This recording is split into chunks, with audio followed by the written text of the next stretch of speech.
articulate, the funniest, the funnest, or even the nicest person. There's gonna be days that you don't feel great. There's gonna be days that you look in the mirror and you don't feel great about yourself. And you're gonna have days that confidence and that lack of confidence shakes you and it rattles you a little bit. But I want you to remember that confidence is something that you have to wear every single day. And days when you don't feel great, that's when it is most important. Practice it every single day. I'm telling you guys, it's not just politically. Politically, confidence is so important. I know that all of you are here because you're proud conservatives, you're proud libertarians, you're proud Republicans. That's great. And I'm so glad that you guys are here, and I'm so glad that you're proud to be all of those things. But confidence is more than just your politics. It's more than just what you do in school or what you do in your profession. Confidence follows you everywhere. And I want you guys to find a level of confidence that makes you feel that way every single day in every certain situation that you're in. It's not enough to be politically confident. It's not enough to be professionally confident. You have to have that confidence 360 all the way around in your relationships,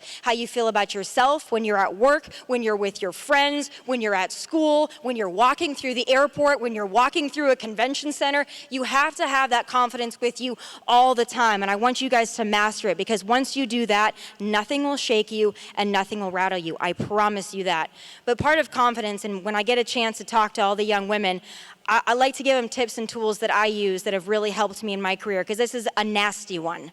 And I've been in it for about 8 years now, so I know what a nasty one it can be. And I've kind of grown up in this career, and I know a lot of you want to do something like this. You want to do something in conservative media. You want to do something in the political landscape. Maybe you want to do something as far as being an influencer. I hope it's not FabFitFun boxes, but if that's what you want to do, aim for the stars. If you want to be cast on The Bachelorette, aim for the stars. Do that. But whatever you want to do, and I have a feeling a lot of you want to do something like this, I want to give you tips and tools to get you there. Because it's not enough just to love politics. It's not enough just to come to conventions like this, or to support Donald Trump, or to support Ron DeSantis, or to support political ideas and agenda items. It has to be more than that. Because I promise you this, almost every single one of these girls in this room wants to do this. So what is going to make you different, and what is going to make you be the one that gets to stand up here someday and do something like this? And I'll tell you what it is. Stop comparing yourself to the girl sitting next to you. We all do it. I do it. I know you all do it, because I spent years doing it, and it's something that hurt me in my career, and it's something that hurt me personally as well.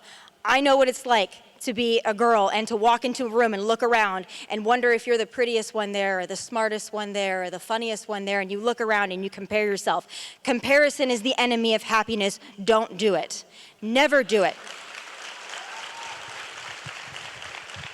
The girl sitting next to you is beautiful in her own way, and that takes nothing away from you. So flowers can bloom next to flowers. Never forget that. As women, I feel like what we do so often is we find that in order for us to feel confident, or for us to reach a certain level of success, we have to push other people down, make other people feel less than. And I know we all do it. As soon as someone threatens you, or you feel threatened by somebody, your immediate reaction is to pick out the 5 things that they don't have that you have. It's a horrible, toxic habit. Please stop doing it. I used to do that. Being in this career and watching a lot of people come up through this career, a lot of young women, I used to look at people and be like, oh, that person's copying me, or oh, that person's not as good as me, or oh, that person's a fake. Stop doing it. It doesn't matter. What they're doing does not matter. Focus on yourself. Have a laser focus on what you want and be the absolute best. Your biggest competition looks at you in the mirror every single day. And there's going to be other women out there too that haven't found their confidence yet. So they're gonna look at you and they're gonna try to degrade you in their eyes, and don't be one of those women that do it. Feel sorry for the ones that do and try to help them along the way, but I promise you there are people that are sitting back holding their breath, waiting for you to fail. Let them suffocate. It's okay. Shine and let them shine, and really lift other people up. It really is. I've learned that. I've had to learn to let go of so much of what kept me back, was comparing myself to others and always worried about who was going to come for the throne, who was going to be smarter, who was going to be prettier, who was going to have more followers. Don't do it. My life became so much better when I stopped worrying about everybody else and I just focused on what I was doing and I focused on helping others climb up that ladder as well. It's the most satisfying thing. So when I get to be around young ladies and a few young men like yourself, I want to reiterate that and I want you to know that. It's so important for you to have that confidence. But another part of it is political, because this is probably the number one question I get besides how does it feel to be hated. Quite frankly, it doesn't bother me. I enjoy it. I relish in it. You know what? Donald Trump was hated too, but it turns out he was right about almost every damn thing, so we can be hated. But the second question that I get all the time is for those of you that are still in school and those that are even graduated out of school that are in the workforce, and you wonder, how do I be a conservative amongst liberals and still maintain my conservative values but not end up distancing myself from everybody, getting a bad grade, not receiving the promotion, getting fired? I mean, cancel culture is a real thing. You know how I feel about it, cancel culture, but it's a real thing. I could sit up here in my job as a conservative political commentator and I could tell you, don't care. Speak the truth. Don't care what happens to you. But it's easy for me to say, this is what I do for a living.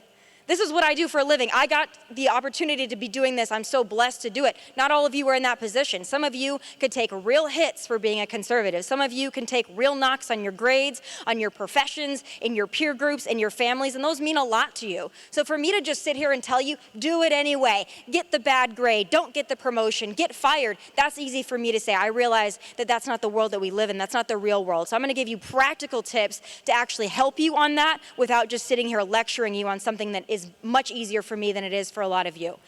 When you're in that situation and you feel like you're amongst liberals and you're concerned about being a conservative, or you're concerned about speaking out, or you're concerned about defending your ideals and your beliefs and your values, I would tell you to defend them every single time, but there's a way to do it. You got to pick your battles. Not every battle is worth picking. Liberals are going to say stupid things all the time. They're going to say things to trigger you all the time. Liberalism is a disease. They can't help themselves. Give them a break every once in a while. Let them say something.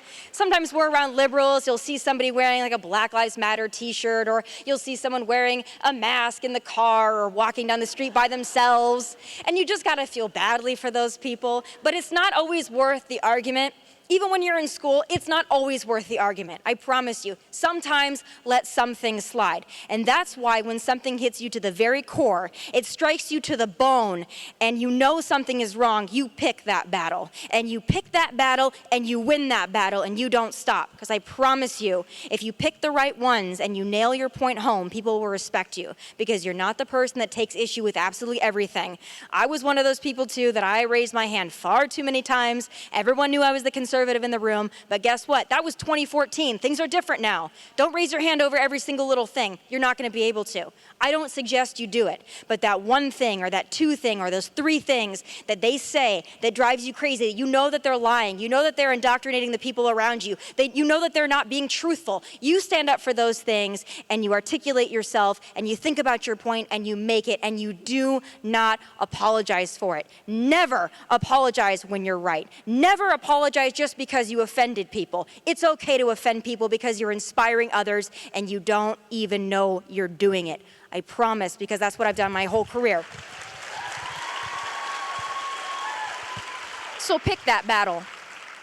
And I also I have a lot of conservative friends. Most of my friends are conservative. It's getting harder and harder now to be friends with people that don't have your political views. And it's not because we don't want to. I really don't believe that. I've had liberal friends my entire life. They always knew I was a conservative. It was never a problem. Now it's more of a problem for the left. They don't want to be friends with conservatives. They don't want to be friends with Trump supporters. They don't even want to be friends with people that are slightly more independent thinking than they are. That's the point that we're at. But I would still encourage you to foster those friendships. I would still encourage you to reach out and to make those connections. Like I said, oftentimes liberalism is a disease that people don't even know that they have, and you can change their mind. You have the dialogue, you have the conversation, you always hold yourself in high esteem. Never, ever stoop to the level of a liberal. Never, ever start with the name calling. And something we have to do also that really I think is important, especially when I'm in front of conservative groups like this. For conservatives, we have to stop telling other conservatives that they're not conservative enough or they don't fit in our box. This box is big enough for everybody. That box is big enough for everybody. And even amongst your conservative friends, you guys all know where I stand on a lot of the issues. If you're a conservative, you're a proud conservative, you're a proud Trump supporter, you're a libertarian, you're an independent, don't ever let your fellow conservatives, independents, libertarians, don't ever let them tell you that you're not conservative enough or whatever enough. You are enough exactly who you are with your beliefs. Discover what they are, know what you stand for, mean it in your heart and your soul, and never change those beliefs because someone else told you it wasn't enough or it didn't fit in the box. This box, I told you, is big enough for everybody, and some people on the right, the left, in between, they will try to get you to fit into a certain size box. Do not be afraid to disappoint them. You are a living, breathing human being, and you can have a whole range of ideas and beliefs that you hold near and dear to your heart. And true conservatives, they will respect you for that because we believe in free speech, and we believe in more ideas or better ideas. I saw a lot of you today, and it made me so happy. Not only is this the most gorgeous group of women that I've been around, I got to tell you, the few that I got to meet today, you all look so nice. You all are such beautiful people. You all have beautiful smiles on your face. But what I love seeing is I love when girls come up to me to take pictures and they have a nose ring in, or they have a couple tattoos, or maybe they have a pink hair. I love it. Be you, do you. You're still a conservative. You can be a little bit different. You can fit outside of that box and be just as conservative, and you can break barriers by being just you. There is only one you. You don't want to be me. You don't want to be the girl sitting next to you or the guy sitting next to you. You want to be exactly you. That is a power that you have that no one can take from you. So learn how to be the best you can be and never apologize for it. Never apologize to anyone for being exactly who you are. You can change, you can evolve, you can grow, but you are always going to be you. That is your superpower. Please never lose it. And today, and when you're around all these girls, this is such a wonderful sisterhood. This is such a great group of ladies. Enjoy it. Make friendships here that are going to last. Keep up with each other. Talk to each other. Form those bonds and those friendships because you will have them for a lifetime. Thank you guys so much. I can't thank you enough for giving me the career that I've had. It truly is because of you, and I can get choked up talking about it. Because when I see you guys come up to me and want to take pictures with me, it is still so damn surreal to me. Because in my mind, I'm just a girl from South Dakota who got to do what I got to do. So when you guys want to come up and take pictures with me, and you guys are about my age, I'm a little older, don't tell anyone, I'm a little older than you guys, but you guys are around my same age, and the fact that I get to do this job, and the fact that girls as wonderful as you come up to me and ask me to take a picture, or you're excited to see me, or you come fill a room like this to see me, you made my dreams come true, and I can't thank you enough for it. And those dreams are for all of you, and you can all do this. You can all be up here. You can all be on whatever stage you want to be on. Just be authentically you and never apologize to anyone for any reason for it. And I'm going to answer about 5 questions because I have like 4 minutes left, but I'm going to go over just a little bit because I know someone got their shoe stuck in an escalator and it was a big debacle, so everyone was a little late. So I'm going to answer about 5 questions. Like I said, the ankle strap, it'll save your life. In that case, you might have been stuck on the escalator and might have met your death if you had the ankle strap, but in most cases, the ankle strap. Hi, I'm Annie. I love what you said about choosing your battles because my dad says I choose way too many.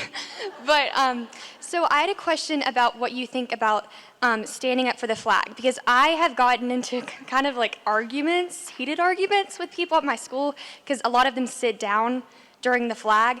And then they'll say, well, isn't it freedom to choose whether to stand up or sit down?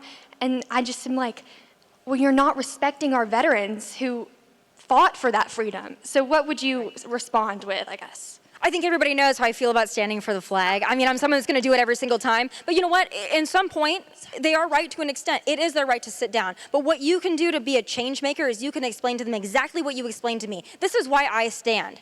I get why you sit. Liberalism is a disease, and you don't love the country that you live in. I get why you sit. I understand that you are misinformed. It's okay to sit for the flag, but it's really interesting to me when people sit for a flag in a country that they are comfortably living in. It makes no sense. There are so many other countries, like I said the other day. There are 200 other countries in this world. Go pick one if our flag offends you so much. But you know what? They can sit. You stand.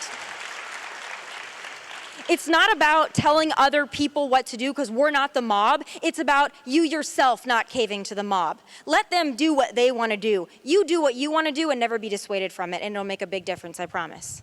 Hi, I'm Natalie Tasha. I'm from Los Angeles, but I Ooh. just graduated with a minor in broadcast journalism. So I just was curious what your biggest piece of advice for somebody who wants to go into conservative media from a very liberal state. Hey, you know what? That's a gift. Being in LA, I lived in LA for 3 years, and when I started working for Fox, I went to LA specifically. It was a choice because I wanted to make a difference. That's actually the biggest asset that you have is being a conservative from a liberal state because you can wake people up. California has such an opportunity right now with the recall of Governor Newsom. And on a broader point with that, if liberal California can be this close to getting rid of that guy, every single state can do it. Every single state. Michigan, New York. I know New York doesn't have a recall option yet, but Michigan. If California can do it, don't embarrass yourselves. Get rid of your governor. You can. Don't let California show you up. The most liberal state in the country. Don't let them show you up. But you know what? And to answer your question on media, that's an asset to you to be from a liberal place because you can change a lot of minds that way. You can stand out for the good and for the better. You already have a leg up because you're different from everybody else. Embrace being different and speak loudly because there are a lot of conservatives in California who are looking for loud voices, especially young voices. Hi there, my name's Bex. First off, thank you because you're the one who taught me years ago that it's all right to be proud of being controversial. Absolutely, that's the best thing you can be is controversial, Exactly. right? That being said, my question for you is, you've had many controversial moments. What was the one that sticks out in your mind the most from all these years that made you proud and why? Listen, I was one of the first people to call out BLM for what it was, and I got in a lot of trouble for that. And turns out, when I said way back when, and I didn't say it in the best words, when I said BLM is a terrorist organization, I got so much flack for that. Hello, when you're burning down cities, you're a terrorist organization. So that's probably the number one, but listen, that was controversial. There are so many things since then, but listen, we call it like it is. We know what BLM is. Thank you. Always be controversial, I promise you. You'll enjoy it. Eat it for breakfast like Kamal eats nose. Hello, I am small town farm girl. All right. Raised on a beef farm, and I've heard you speak at like RCAF and everything. So there's a major problem with the meat packers stealing from the farmers, and we have talked to like our senators, our representatives. They're great. They support the farmers, but I feel like they're not doing anything. So what would you recommend like people like me, my family, other farmers do to help prevent that? Because we're barely breaking even. No, I know. And I know that a lot of you are thinking that this question doesn't apply to you, but I promise you that it does. I've done a lot on this, and I want you guys to understand this is an issue that you're not hearing enough about, but I want to talk about it for just a quick second because a lot of people are not aware of it. Even if you don't care about family ranchers and family farmers, I understand that for those that don't grow up in small towns, that's kind of a hard thing to care about, but I know that all of you care about where your food is from, and if you knew this would startle you. You know where your dog food is coming from, you know what country it's coming from, you don't know where your meat is coming from. We have no country of origin labeling on our meat products. That's not a conservative issue that's super sexy, but it is one that you need to care about, and it's issues that are affecting small town America, and it means a lot. I'm going to continue to speak out, but your voice is so important. Educate people. It's as simple as educating people. Every chance I get, I educate people. And you know what? Small Town USA, for all of you that are from small towns or from small states that think that you can't make a difference because you're from a small place, I promise you, I'm from Rapid City, South Dakota. You can. I promise you. So keep doing what you're doing. I got your back, just so you know that. Okay, hi there. I'm from California. I lived there my whole life. I'm also a female athlete. I'll be playing collegiate softball this upcoming year. So I have a question for you. If you support women's sports and the positive development of female athletes, then just out of curiosity, why are you supporting Caitlyn Jenner for governor when she's been inconsistent with her stances on allowing biological males to compete in women's sports? I'm actually so glad that you asked me that. Here's the deal. For those of you who haven't had an opportunity to speak to Caitlyn Jenner, you wouldn't know this, but I've had a lot of opportunities to speak with Caitlyn Jenner, and I'll tell you this, that person is conservative through and through. I don't really care what's between her legs. I don't really care what she wears. I don't really care if she wants to wear makeup and get a boob job. I don't really care. Does she stand up for conservative values? Yes. And I understand on that issue, there's some back and forth. I had an opportunity last week to discuss it with her. I promise you this. When she says it, she means it. She said it many times. She doesn't believe that biological males should be competing in women's sports. The reason, and I'll tell you this, it's very heartfelt, and I hope you guys all hear this and understand it and give people the benefit of the frickin' doubt, because it's so and so disappointing to me when people don't do that. When she said the reason that I've gone back and forth on the issue and people have pulled out sound bites, is she said that she's met young people who are in that community, or they think that they're in that community, and they're family members, and they've committed suicide because this issue was so hurtful to them. She's got a soft spot in her heart for those people, and so when she talks about that, from that's a place of just being sympathetic to what people are going through. And as somebody whose grandpa committed suicide, I can tell you this: I don't ever look lightly on somebody's situation and pretend to understand it. I don't ever pretend to understand where their feelings are, but something that she told me that really rang true is she said, I know you're asking me this issue, Tomi, because so many people are asking me about it. She said, but when I look at the state of California and I look at all the problems that we have here and I look at everybody having to move out or being stuck, and we look at the cost of living and the gas prices and the regulations and the businesses that have gone out of business and places that can't even find people to work, she said, I don't understand why when we're looking at a state like this, and I want to lower regulations, I want to lower taxes, I want to help with our border enforcement, I want to get rid of environmental regulations that are debilitating our state. She said, why are you guys asking me about the few men competing in women's sports when there are so many other issues in the state that affect so many people? She'd like to focus on those. And like I said, I don't care how you dress. I don't care what's between your legs. I might not be in that community. I might not agree with that community, but what I care about is somebody who's going to do great things for a large amount of people. And if you think that Gavin Newsom is better than Caitlyn Jenner, you haven't met Caitlyn Jenner. So support who you want to support. But I promise you, conservatives exist in all different ways and shapes and forms. But thank you guys so much. I appreciate you so much. Have a good day. We'll be right